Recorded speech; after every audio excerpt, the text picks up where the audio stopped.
ఇండియాలో Apple produce చేయకూడదు, manufacture చేయకూడదు, అమెరికాకు వచ్చేసాయి. అమెరికాలో అమ్మాలంటే అమెరికాలోనే తయారు చేయాలి. మీరు ఇండియాలో తయారు చేసి అమెరికాలో అమ్ముతానంటే 25% టారిఫ్ వేస్తాను. ఇది యాపిల్ చీఫ్ టిమ్ కుక్కు ట్రంప్ హెచ్చరిక.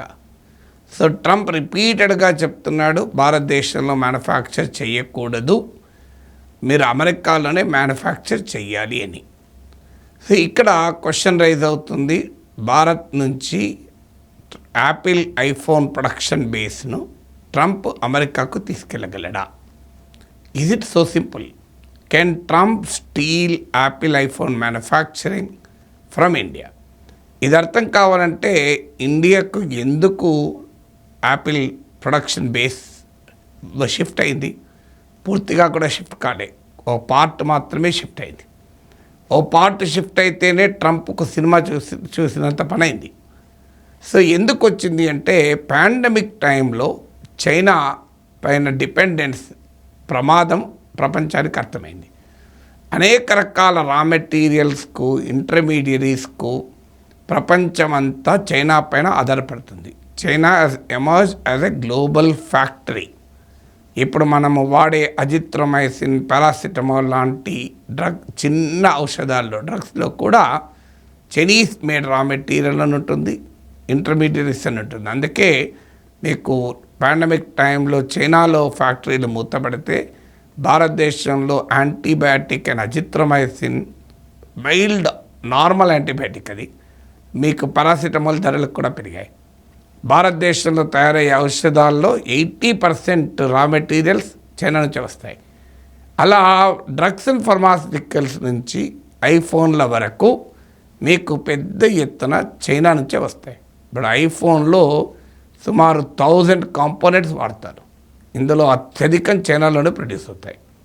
సో అలా ప్రపంచ ఫ్యాక్టరీగా చైనా ఎమర్జ్ అయిన తర్వాత పాండమిక్ డిస్టర్బెన్స్, కరోనా డిస్టర్బెన్స్ ద్వారా ప్రపంచానికి అర్థమైంది, ఒక కంట్రీ బేస్లోనే మొత్తం ప్రొడక్షన్ బేస్ ఒక కంట్రీలోనే పెడితే ఆ కంట్రీలో పొలిటికల్ టర్మాయిల్ వచ్చినా, రాజకీయ గందరగోళం వచ్చినా, లేదా ఏదైనా ప్రకృతి విపత్తు వచ్చినా, కరోనా లాంటి ఉపద్రవాలు వచ్చినా తమ సప్లై చైన్ మొత్తం డిస్టర్బ్ అయిపోతుంది అని గమనించిన ప్రపంచ కంపెనీలు స్లోగా డీరిస్కింగ్ ఫ్రమ్ చైనా అనే కొత్త విధానాన్ని అనుసరించాయి.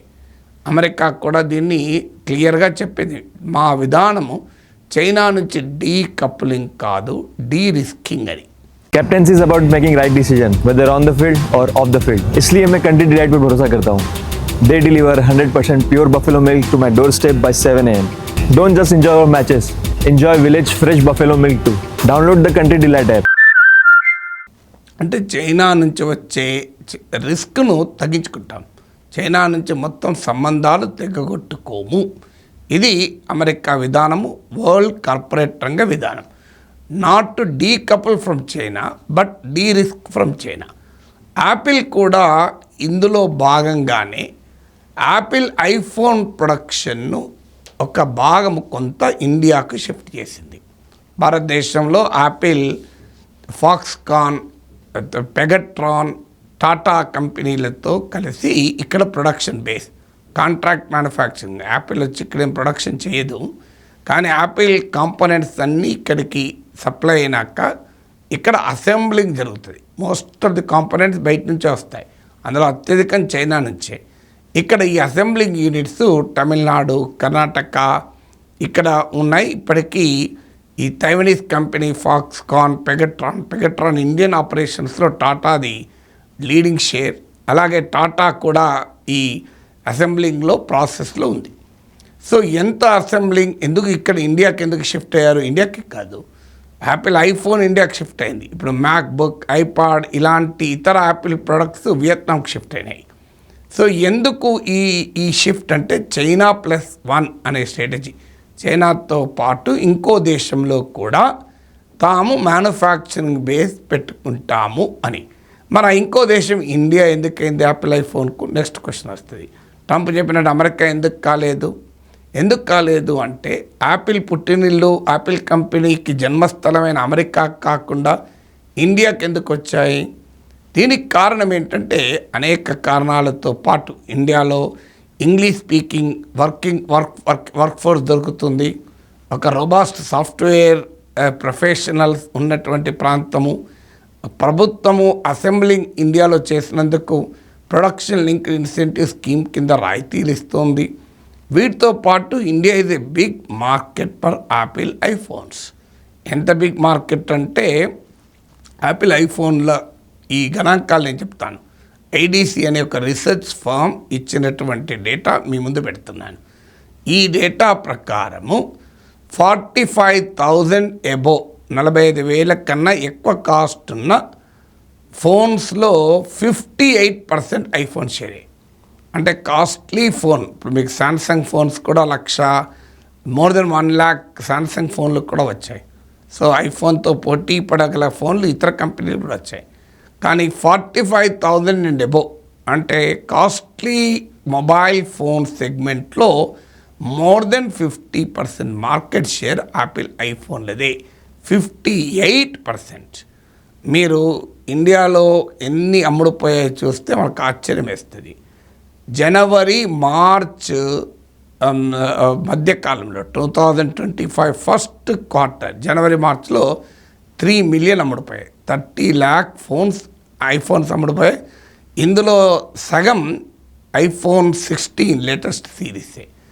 ఇది లాస్ట్ ఇయర్ ఇదే పీరియడ్ అంటే జనవరి మార్చ్ 2024తో పోలిస్తే మామూలుగా ఎక్కువ కాదు. లాస్ట్ టైం 22 lakh ఐఫోన్లు అమ్ముడుపోతే ఈసారి 30 lakh ఐఫోన్లు అమ్ముడుపోయాయి. ఇంత ప్రొడక్షన్ బేస్ ఉంది కనుకనే భారతదేశంలో ఉత్పత్తి చేయాలి చైనాతో పాటు. ఎందుకంటే ఇక్కడే అసెంబుల్ చేసి ఇక్కడే అమ్మేయచ్చు కదా. సో ట్రాన్స్పోర్టేషన్ కాస్ట్ కూడా తగ్గిపోతుంది. అందువల్ల ఈ మార్కెట్ డైనమిక్స్ వల్లనే టిమ్ కుక్ నాయకత్వంలోని యాపిల్ ఇండియాకు వచ్చింది తప్ప భారతదేశంలో హిమాలయ పర్వతాలు లాంటి గొప్ప పర్వత శిఖరాలు ఉన్నాయి, గంగా బ్రహ్మపుత్ర లాంటి పవిత్ర నదులు ఉన్నాయని రాలే. ఇదే కార్పొరేట్ బిజినెస్ ఆప్షన్.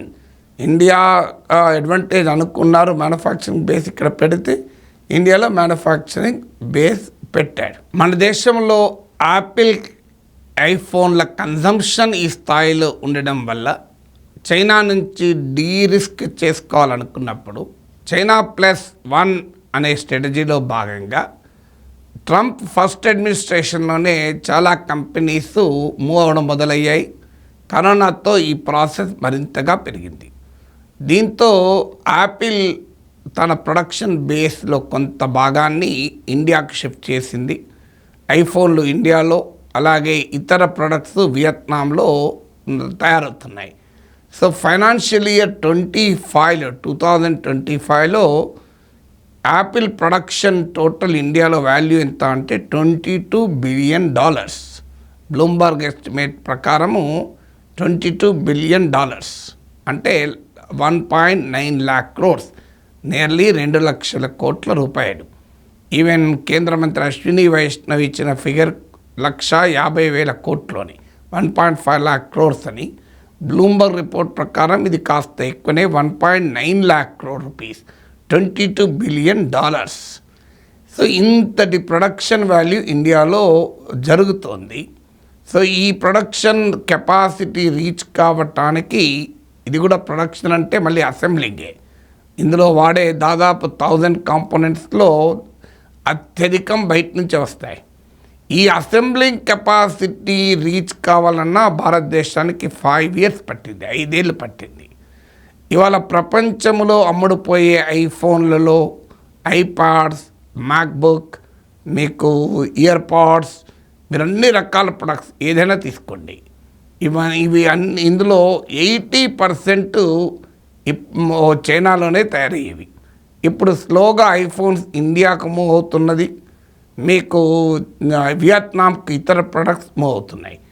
సో అయినా ఈ మూమెంట్ కూడా పూర్తిగా డీకప్లింగ్ కాదు, డీరిస్కింగ్ అని మొదట్లో చెప్పాను. ఎందుకంటే చైనాలో కూడా ఈ స్థాయిలో ప్రొడక్షన్ బేస్ అంటే ప్రపంచంలో అమ్ముడుపోయే ఆల్ యాపిల్ ప్రొడక్ట్స్లో 80% చైనాలోనే తయారు కావటానికి ఒక 10 ఏళ్ళు పట్టింది. ఒక హై క్వాలిటీ కాంప్లెక్స్ మ్యానుఫ్యాక్చరింగ్ ఇకోసిస్టాన్ని క్రియేట్ చేయాలంటే ఇది కౌంటర్ పాయింట్ రీసెర్చ్ అంచనా. ఇది it took 10 years for according to the Counterpoint research ప్రకారము ఈ రకమైనటువంటి కెపాసిటీ క్రియేట్ చేయడానికి చైనాలో కూడా 10 ఏళ్ళు పట్టింది. మీకు బ్లూంబర్గ్ ఇంటెలిజెన్స్ ఎస్టిమేట్స్ ప్రకారము చైనా నుంచి 10% ప్రొడక్షన్ మార్చాలన్నా కూడా 8 years పడుతుంది. 10% షిఫ్ట్ కావాలంటే కూడా 8 years పడుతుంది. అందువల్ల ఇప్పుడు మరి ఇదంతా తీసుకెళ్ళి చైనాలో కాదు, ఇండియాలో కాదు, అమెరికాలో తయారు చేయంటే సాధ్యమవుతుందా? అమెరికా చాలా కాలంగా ఫైనాన్షియల్ మార్కెట్స్లోకి ఎంటర్ అయ్యి కేవలము డాలర్లతోనే రాజ్యమేళాలని భావించి తన మ్యానుఫ్యాక్చరింగ్ బేస్ అంతా ఒక్కడొక్కడిగా మూసేసుకుంది. అందుకే మీకు అమెరికాలో మ్యానుఫ్యాక్చరింగ్ హబ్ ఆగిపోయింది. కారణం ఏంటంటే డబ్బంతా ఈ పెద్ద పెద్ద ఫ్యాక్టరీలు పెట్టి సంపాదించడం కన్నా స్టాక్ మార్కెట్లో పెట్టి సంపాదించవచ్చు, బాండ్లలో పెట్టి సంపాదించవచ్చు. సో దీన్నే ఫైనాన్షియలైజేషన్ ఆఫ్ అమెరికన్ ఎకానమీ అంటారు. సో అమెరికన్ ఎకానమీ మ్యానుఫ్యాక్చరింగ్ను వదిలేసి ఫైనాన్షియలైజేషన్ కావడం వల్ల జరిగినటువంటి పరిణామం ఇది. ఇది అర్థం కాక ట్రంప్ ఇతర దేశాల మీద పడుతున్నాడు. సో దీనికి ఒక హిస్టారికల్ బ్యాక్గ్రౌండ్ ఉంది. ఈ ఫైనాన్షియలైజేషన్ వల్ల అమెరికా చాలా లాభపడ్డది, డాలర్ విలువ బాగా పెరిగి. కానీ డాలర్ విలువ పెరగడం వల్ల అమెరికన్ ఎక్స్పోర్ట్స్ వీక్ అయ్యాయి, అమెరికన్ ప్రొడక్షన్ దెబ్బతిన్నది. సో అందువల్ల దీనికి ఒక హిస్టారికల్ లింక్ ఉంది. ఇదంతా మర్చిపోయి ట్రంప్ వెంటనే యాపిల్ అమెరికాలో ప్రొడక్షన్ చేయాలి అని ఆదేశిస్తున్నాడు. ప్రొడక్షన్ ఎంత అవుతుందో తెలుసా? బ్లూంబర్గ్ ఇంటెలిజెన్స్ ఎస్టిమేట్ ప్రకారం మీకు కాస్ట్ 3 times అవుతుంది. 3 times అవుతుంది మీకు. అంటే ఇండియాలో చైనాలో ప్రొడక్షన్ అయ్యే ఐఫోన్ ఇండియాలో అసెంబుల్ అయ్యే చైనాలో ప్రొడక్షన్ అయ్యే ఐఫోన్ అమెరికాలో ప్రొడక్షన్ కావాలన్నా అసెంబుల్ కావాలన్నా కాస్ట్ 3 times పెరిగిపోతుంది. ఎందుకంటే అమెరికా వర్కర్కి ఇచ్చే సాలరీ ఇండియన్ వర్కర్కి ఇచ్చే సాలరీలో అంత తేడా ఉంటుంది. సో ఇదొకటే కాకుండా 1000 కాంపోనెంట్స్ ఇప్పుడు చైనాలో ప్రొడక్షన్ ఉన్నాయి. ఇవన్నీ కూడా అమెరికాలోనే సప్లై చైన్ క్రియేట్ కావాలంటే చాలా ఏళ్ళు పడుతుంది. సో అన్ని రకాల ఖర్చులు తడిసి మోపడే 3 రేట్లు పెరుగుతుంది. 3 రేట్ల ఐఫోన్ కాస్ట్ పెరిగితే ఇప్పుడే అందుబాటులో లేదు, ఇక అందుబాటులో ఉంటుందా? ఇప్పటికే ఇతర కంపెనీలు శాంసంగ్ లాంటి కంపెనీలు ఐఫోన్తో పోటీ పడగలిగే మోడల్స్తో బయటకు వస్తున్నాయి. మా కస్టమర్లు కూడా షిఫ్టింగ్ కూడా అవుతున్నారు.